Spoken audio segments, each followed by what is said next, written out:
ஊர்ல சாச்சான ஒரு பையன் இருந்தான். அங்க அவனுக்கு அழகான ஒரு வீடு இருந்தது. அந்த வீடை அவன் எப்பவுமே சுத்தமா வச்சிருப்பான். ஆனா அந்த சாச்சாக்கு ஒரு பழக்கம் இருந்துச்சு. அவன் நாள் முழுக்க எதையாவது சாப்பிட்டுக்கிட்டே இருப்பான். எவ்வளவு சாப்பிட்டாலும் பசியும் அடங்காது, அவனுடைய ஆசையும் அடங்காது. ஒரு நாள் அவனோட நண்பர்கள் அவனை பார்க்க வந்தாங்க. அப்போ சாச்சா ஒரு திட்டம் போட்டு, எனக்கு இப்படி சாப்பிட்டு சாப்பிட்டு சலிச்சு போச்சு, வேற ஏதாவது நல்ல சாப்பாடு சாப்பிடணும், வாங்க நம்ம பக்கத்து தோட்டத்துக்கு போய் ஏதாவது இருக்கான்னு பார்ப்போம், அங்க சாப்பிட ஏதாவது நல்லது கிடைச்சிச்சுன்னா சாப்பிடலாம். ஆமா, நல்ல சாப்பாடு சாப்பிடணும்னு எனக்கும் ஆசைதான். அப்படின்னு வாங்க, வயல்ல என்ன கிடைக்கும்னு போய் பார்ப்போம். பேசிக்கிட்டே எல்லாரும் வயலுக்கு போனாங்க. அங்க போன உடனே ஆப்பிள், கேரட் இருக்கிறத பார்த்தாங்க. எல்லாரும் வாங்க, எவ்வளவு வேணுமோ சாப்பிடுங்க, ஆனா சீக்கிரம் சாப்பிடுங்க, இல்லைன்னா வயலோட சொந்தக்காரர் வந்துடுவாரு, அப்புறம் நம்ம வேகமா ஓட வேண்டி இருக்கும்.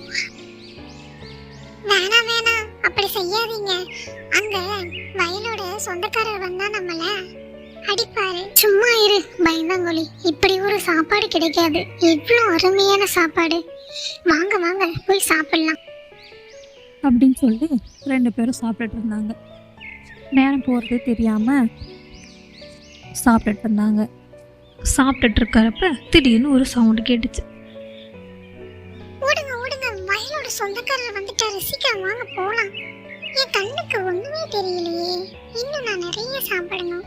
ஆஹா, எல்லாம் ருசியா இருக்கு, சாப்பிட்றதுக்கு நல்லா இருக்கு, நான் போக மாட்டேன், எனக்கு வேணும் அப்படின்னு சொல்லி சாச்சா நிறைய சாப்பிட்டான்.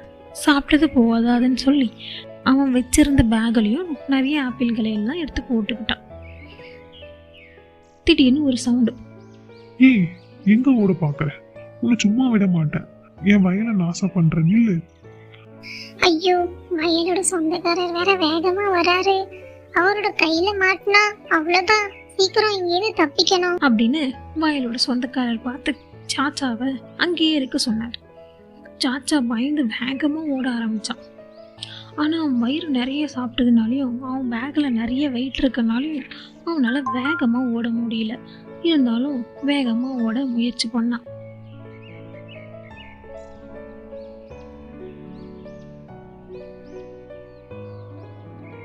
வயல்லேருந்து ஓடுற வழியில முள் செடிகள் நிறைய இருந்துச்சு. மற்ற நண்பர்கள் எல்லாரும் சுலபமா அங்கிருந்து தப்பிச்சு ஓடிட்டாங்க. ஆனா இவனால குதிச்சு தாண்ட முடியும். அப்படி தாண்டினப்ப எல்லா முள்ளும் அவன் காலில் குத்திடுச்சு. நடக்க முடியாம கஷ்டப்பட்டு நடந்தான். தோட்டக்காராலையும் அந்த முள்செடியை தாண்ட முடியல. அந்த சமயத்துல சாச்சா அங்க வந்து வேகமா போனான். போற வழியில அங்க ஒரு கரடி இருந்தது. இவன் பேக்ல இருந்து ஒரு ஆப்பிள் கீழே விழுந்ததை பார்த்தது. உடனே அந்த கரடி இவனை பின்தொடர ஆரம்பிச்சு. பார்த்து சாச்சாவோட நண்பர்கள், சீக்கிரம் ஓடி வா, என் பின்னால ஒரு கரடி வருது, சீக்கிரமா வா சீக்கிரம் வா அப்படின்னு சொல்ல ஆரம்பிச்சாங்க. சாச்சா முடிஞ்ச அளவுக்கு வேகமா போனான். ஆனா அதுக்குள்ள அந்த கரடி வந்துடுச்சு. அது சாச்சாவோட பேகை பிடிச்சு தன் பக்கமா இழுத்துச்சு. சாச்சாவும் அவரோட நண்பர்களும் அவங்க பக்கமா இழுத்தாங்க. மாத்தி மாத்தி இழுத்ததால சாச்சாவோட பேகு அறுந்து போச்சு. பேகு அறுந்ததால கரடி தூரமா போய் தொட்டு விழுந்துச்சு. சாச்சா நண்பர்கள் சாச்சாவை வீட்டுக்கு வேகமா கூட்டிட்டு போயிட்டாங்க.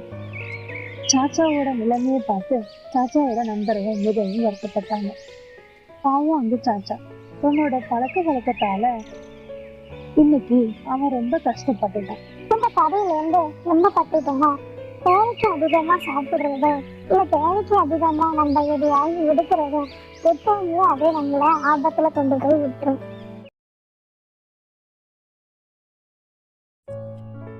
ஒரு அழகிய கிராமம். அங்கு முத்து என்பவர் தன்னுடைய குடும்பத்துடன் வாழ்ந்து வந்தார். முத்து தன்னுடைய ஆடுகளை அருகில் உள்ள காட்டிற்கு கூட்டிச் செல்வது வழக்கம். காலையில் சென்றால் மாலையில் தான் ஓடி திரும்புவார். ஒரு நாள் முத்து தன்னுடைய சொந்த வேலையின் காரணமாக பக்கத்து கிராமத்திற்கு செல்ல வேண்டியிருந்தது. ராமு, நாளை ஒரு நாள் ஆடுகளை நீதான் காட்டிற்கு கூட்டி செல்ல வேண்டும். சரிங்க அப்பா, நான் பார்த்துக் கொள்கிறேன். கவனமாக பார்த்துக்கொள், அங்கு மிருகங்கள் வரும் என்று கூறினார். இருந்தாலும் ஒரு சிந்தனை, ராமு ஒரு விளையாட்டு பையன், எவ்வாறு பார்த்துக் கொள்வான் என்று யோசித்தபடியே நின்றார். அப்பா, நீங்கள் கவலைப்பட வேண்டாம், நான் மிகவும் கவனமாக பார்த்துக் கொள்கிறேன். முத்து அடுத்த நாள் பக்கத்து கிராமத்திற்கு சென்றான். ராமு ஆடுகளை காட்டிற்கு கூட்டிச் சென்றான். காட்டை அடைந்ததும் ஆடுகள் புட்களை மேயத் தொடங்கினர். என்ன அமைதியாக இருக்கிறது? சரி, எவ்வாறு கூறுவோம், என்ன செய்கிறனர் என்று பார்ப்போம். இங்கே புலி வருகிறது, என்னை காப்பாற்றுங்கள், காப்பாற்றுங்கள் என்று கூறினான். உடனே அங்கு வேலை செய்பவர்கள் பயந்து வந்தனர். புலி எங்கேயும் காணவில்லையே தம்பி, எங்கே புலி என்று கேட்டனர். நான் விளையாட்டுக்கு கூறினேன், நம்பிவிட்டீர்களா என்று சிரித்தார். அவர்கள் கோபத்துடன் அவனை திட்டிவிட்டு சென்றனர். சிறிது நேரம் கழித்தது. உண்மையாகவே அவன் இருக்கும் இடத்தில் புலி வந்து விட்டது. அவன் என்னை காப்பாத்துங்கள், புலி வந்து விட்டது, என்னை காப்பாத்துங்கள் என்று கதறினான். அங்கு வேலை செய்பவர்கள் இம்முறையும் இவன் விளையாட்டிற்கு சொல்வான் என்று அவர்கள் வேலையை செய்ய தொடங்கினர். ஆனால் இம்முறை யாரும் வரவில்லை. புலி அவன் ஆடுகளை எல்லாம் சாப்பிட்டு சென்றது.